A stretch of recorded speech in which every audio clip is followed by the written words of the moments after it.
Sanibonani ke ubongwelo Ndlovukazi ngiza nendaba wona uzanani nendlebe. Sizokhuluma ngomalume namhlanje. Omalume. Umngani othi uyangena lana uthi sesibongwe ngicela ngixoxele naso isitori sikama wami. Sibhlungu, not kakhulu.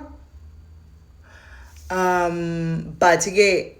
ngicela ungixoxele wona uzuthi abalandeli bakho bona bacabanga kanjani. Okay, ngithi mina ayihlala udabeni mntaka mangizwe ukuthi kwenzekalani. Uthi so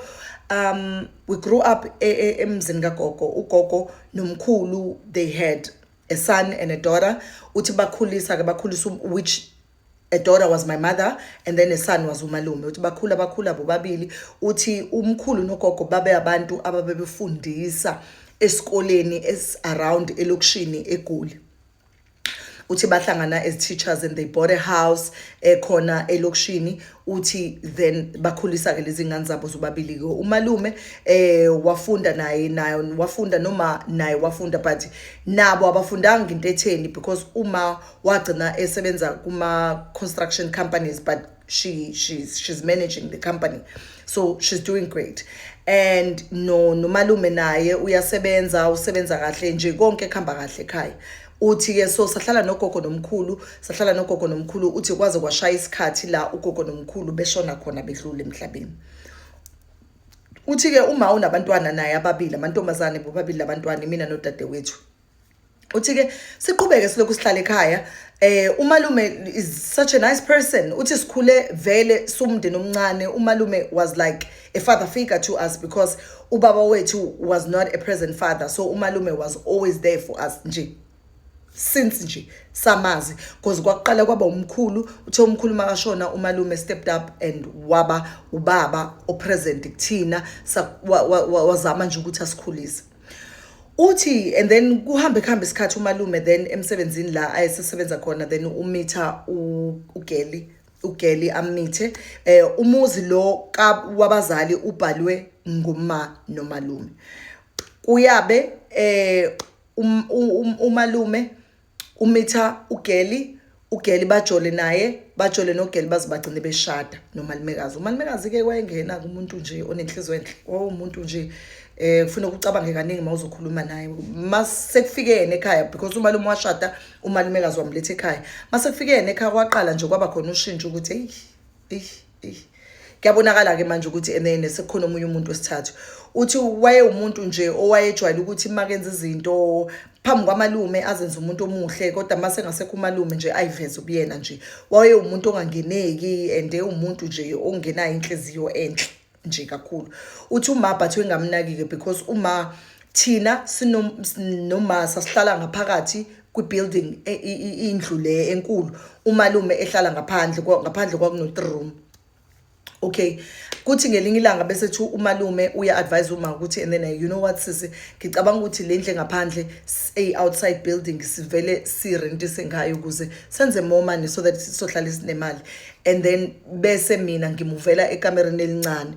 Uthi uma bese thi I know but if that's what you want to do uthi sizoyishare imali le yendlu le ngaphandle. Abese thi anginankinga, if that's what you want to do kungcono okay asizoqashisa abantu la wena uzothatha ikamero leli elikhulu kusho sisi because mina vela anginayo umuntu oza la ekhaya and wena usunonkosikazi uzothatha ikamero leli lalumani nobaba mina ngizothatha ikamero elincane kanye nezingane zami.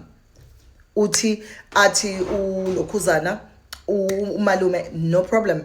bavumelane then umakoti bese ngena kanjalo ke endlini ke ukuthi baqhubeke ke bapheke ndawonye nje bayapheka usisi. It's like manje uthi uma like she used to buy food more than my uncle. Uthi but because uma wengena ndaba wengena umuntu owecalculative ngendaba yemali kakhulu but uyena nje umuntu owejwayele ukuthi athenge ukudla ekhaya noma kuthiwa khona into ebhidlikile mhlawumbe uthola ukuthi enene kukhona into elimele uthi wakuphinde futhi kube uyena uma okwazi ukuthi alungise izinto makhona izinto ezirong ekhaya. Uthi umalume umuntu ophuzayo kodwa wengaphuzi lokho ukuthi and then uphuzela ukuthi wisidakwa cha wesayindoda nje ehloniphekile endaweni kodwa nje eyaziwa from time to time ukuthi usigruvane umuntu othanda izinto yabo uyakwazi ukuthi ahambe nonkosikazi wakhe babehlale betravel. Into engiyazi nje ukuthi ayikho i-jazz festival sisibongiwe umalume ayengayihambi kanye nonkosikazi wakhe. uthi ke siqhubeke isikhathi sokusiphila ke lo mpilo ke umalumekazi unamamonzi, sometimes right, sometimes akekho right, sometimes uyajabula, sometimes akajabuli, sometimes uyasithuma, sometimes akafuni ukusithuma, sometimes uyivalele ekamereni umalume mengekho. Uyabona nje sasiphila leyo mpilo leyo, and mina nosisi wami sizitshela ukuthi okay thina sizopheka ekhaya, futhi nje sasingamhluphi na ukuthi and then apheke yena, sasiphekela thina sizenzela yonke into ngoba uma wesifundise kanjalo. Masihamba sesikoleni siyabuya siwasha into zethu siyazineka, you know. Uthola ukuthi now umalumekazi started ukulwa, alwela amanzi athi and then nehani mosha amanzi. Uthola unjalo masiwasha sesibuya esikoleni, yani mosha amanzi kwasha mananga amanzi ufuna kaningayenzi lonto. Uthola mhlambe sometimes ukhohliwe ayina la gesi mawuye esikoleni usujahile nimosha ugesi, but mostly wayenza lonto when my mom engekho endlini nomalume wayenza njalo masisele naye kuphela. And thina we would tell uma ntambama makabuya uma wena athi hayi ningamnaki vele niyambona ukuthi enene unenhliziyo imbi. Uthi saqhubeka sahamba isikhathi,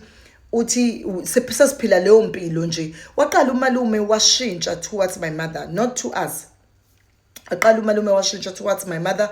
Umalume used to talk to my mom with everything nje. Nangomshado wakhe wekhuluma noma exoxa noma. Waqala umalume manje na usehamba indawo secretly, sesibona ku Facebook ukuthi ngoba ngisho ehamba ubumnandi bakhe wengafihli, wesho ukuthi okay sisi kuleli sonto leli ngizobe ngikekho, ngizohamba isonto lonke ngiye endaweni ukuthi okay sisi ngiyaphuma nomsebenzi but ngizohamba nonkosikazi wami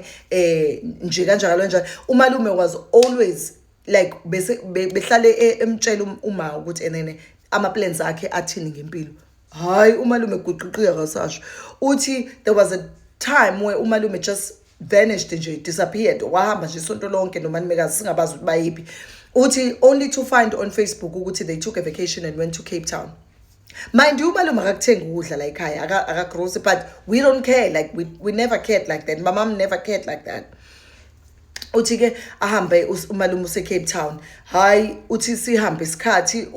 uthi uma ahlala isonto lonke lapha eCape Town, uma bese simkhombise thina uma because thina siku Facebook uthi hawu ma umalume utshelile ukuthi uyahamba eCape Town, athi uma hayi akangitshelanga mhlawumbe ukhohliwe but ngizokhuluma naye mase ngibuye. Nangempela uthi uma sebuya umalume uyabuya nje, ubuya utipsy, is still that uncle abamjwayele. Ubuya usethi hawu ninjani sisibuyile kwashamananga uma wajabulela ubhuti wakhe. And then ngakusasa wathi uma we need to talk, like kumele akhulume nobhuti wakhe because uyabona ukuthi ubhuti wakhe akajwayele ukuthi nje avela ahambe ngamtshela ngomthetho umntama. This time around awuzange uzungitshele, I was worried anibuyi angazi ukuthi nikuphi, you know,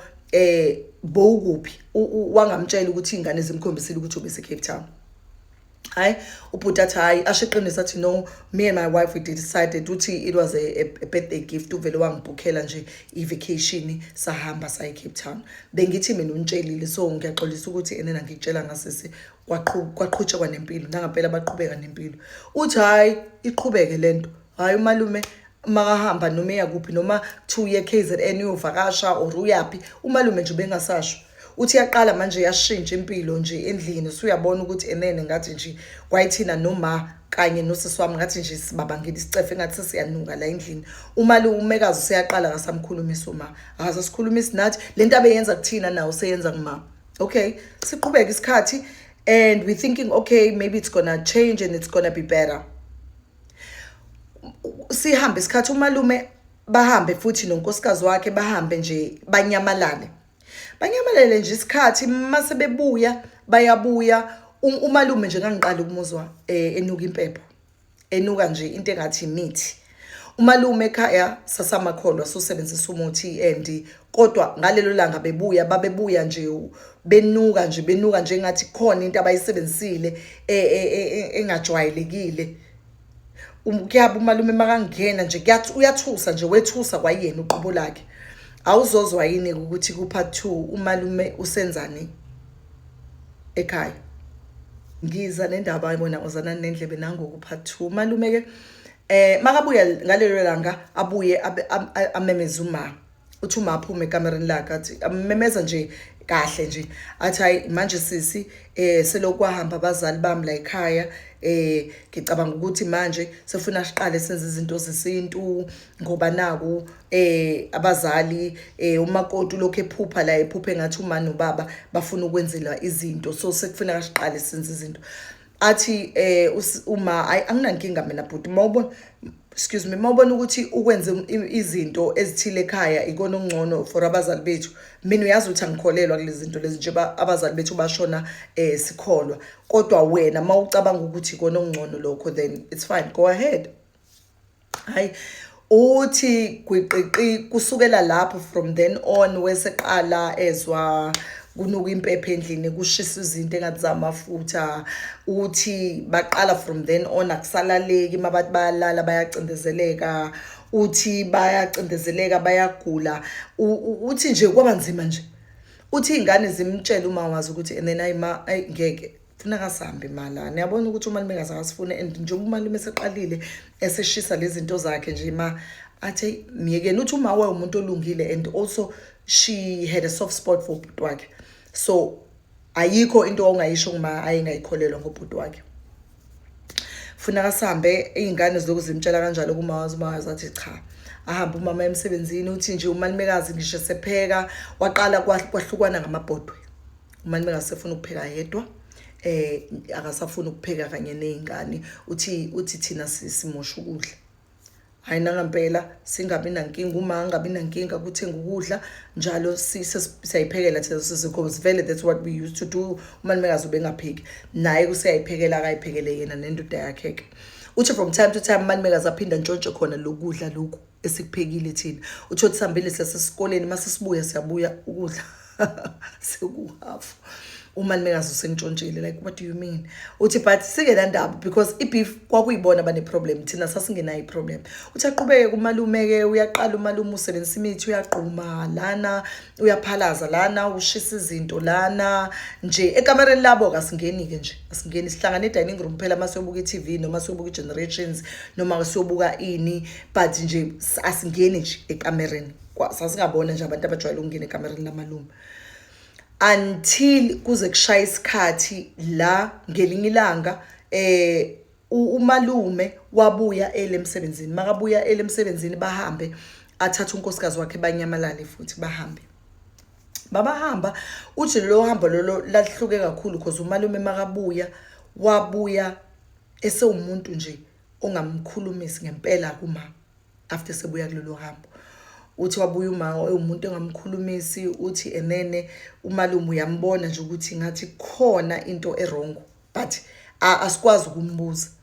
uthi uma wasixoxa ukuthi niyambona abantwana bamalume wenu njani ningasho lutho kuyena zithulele nje koze ku decide yena ukuthi usefuna ukukhuluma because useyaqala umalume useyalwa nje sikhalini naye usenza lento yenza umalumekazi we if ukhona mhlawumbe iayina belishiwe or mhlawumbe ubufudumeza ukudla ku stove athi kumoshwa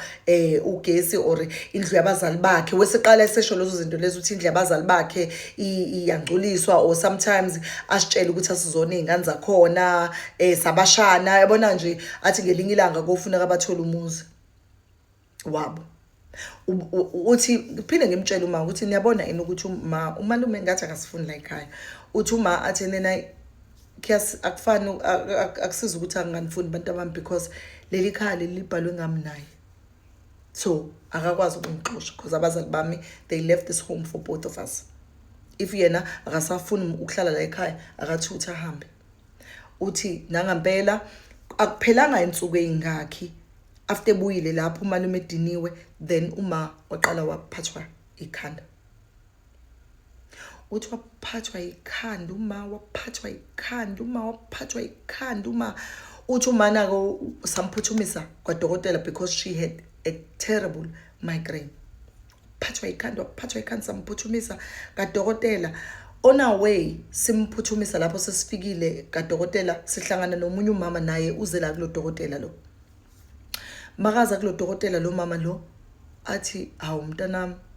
uthi avela khulume nathi nje asimazi athi hawu mntanami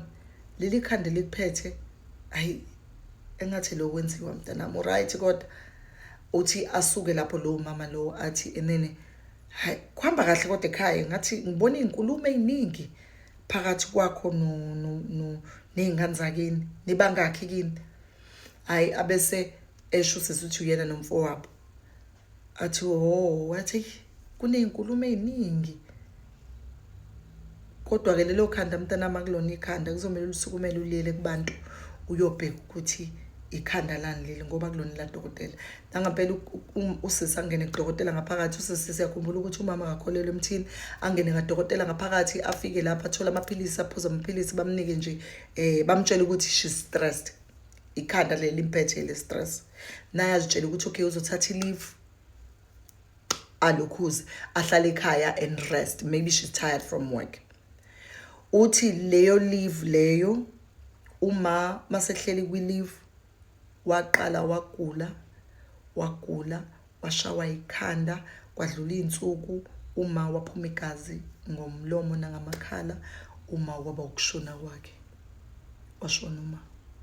sisasala nomalume makushona umalume waye umuntu right ke ngaleso sikhathi ke selungile nakuthina nje kuthi kule season la kushona khona manje umalume waye luckily uma uthi wayebekile imali yakhe ezibekele imali zakhe and yonke into uthi esibhalile nathi imalini zakhe uthi but wayesiyalile uma ukuthi if kwenzeka something kuyena singake silinge sikhiphe imali or sitshele abantu bala ekhaya ukuthi sine imali nangampela uthi usisi singasho lutho uma wedlala umasingcwabisane ke samtshela lokho kuphela umasingcwabisane wabuza umalume ukuthi uma wena ukhona yini imali ephumile emsebenzini esatha sazi malume uma we umuntu owengakhulumi uthi nje sasitshela ukuthi ayikethi somtshela wena sizomfihlela konke until the end wamngcwaba uthi ke wongambona umalume because he was more in charge of umngcwabo uyena oyispika uyena owenza konke ngisho kuhlatshwa ekhaya kwakuyena manje usehlabayo sehlabela uma even though uma didn't believe into zamasiko uthi kwakuyena nje owenza sonke lezi zinto nje le and unje oenza sure ukuthi omakhelwane bayabona ukuthi cha umalume oqotho uthi akudlulanga sonto uma eshonile i-treatment yaba worse uthi yaba worse uthe suku umalume lokho esiqulisa usixabana nonkosikazi wakhe sihlupha unkosikazi wakhe uthe suka lapho umalume wabe sitshela ukuthi enene uyasinika inotice ekupheleni kwenyanga ucela sihambe uthi mina because bese ngikhulile ilanga aqala khona ngahambe ngafuna indawo ukuthi siqashe nosisi wami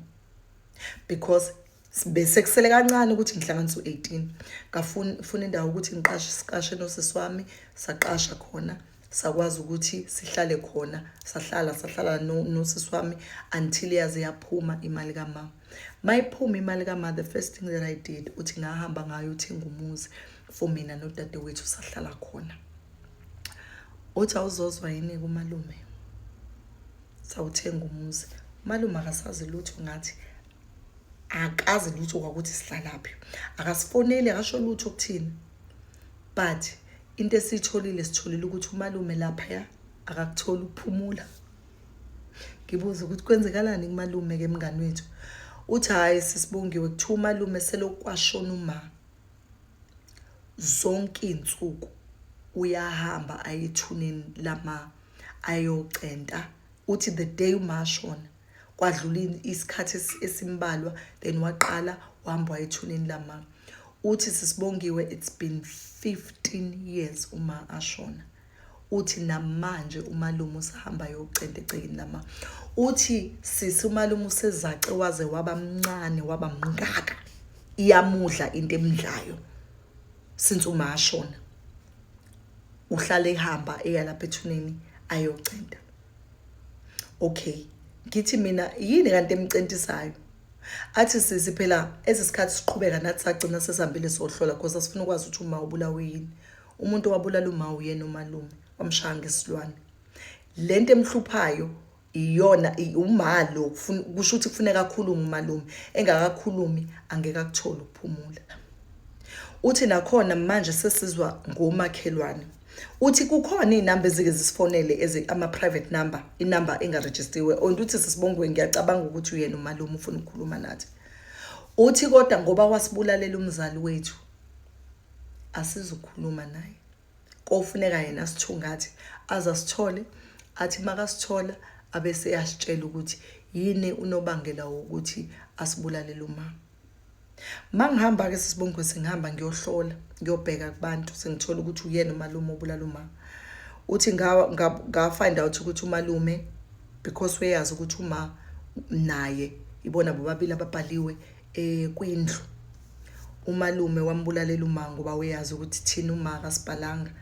asikwazi ukuthi sithole indlu so indlu makabulala uma izowela kuyena so ngaleyo ndlela bazokwazi ukuthi bahlale free nonkosikazi wakhe nomalumekazi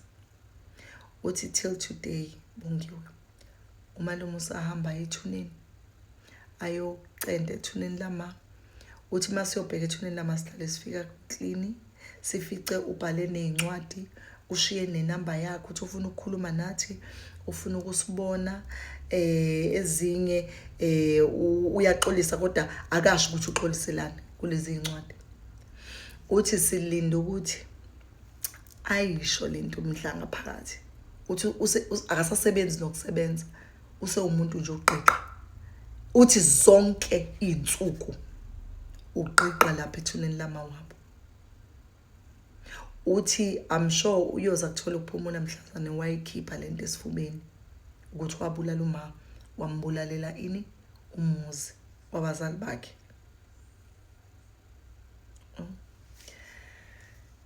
ikhama ke mayisefikile mntaka malo ayikho into esiyenza umalume yena akadile nezinkinga zakhe mina bonke indlovukazi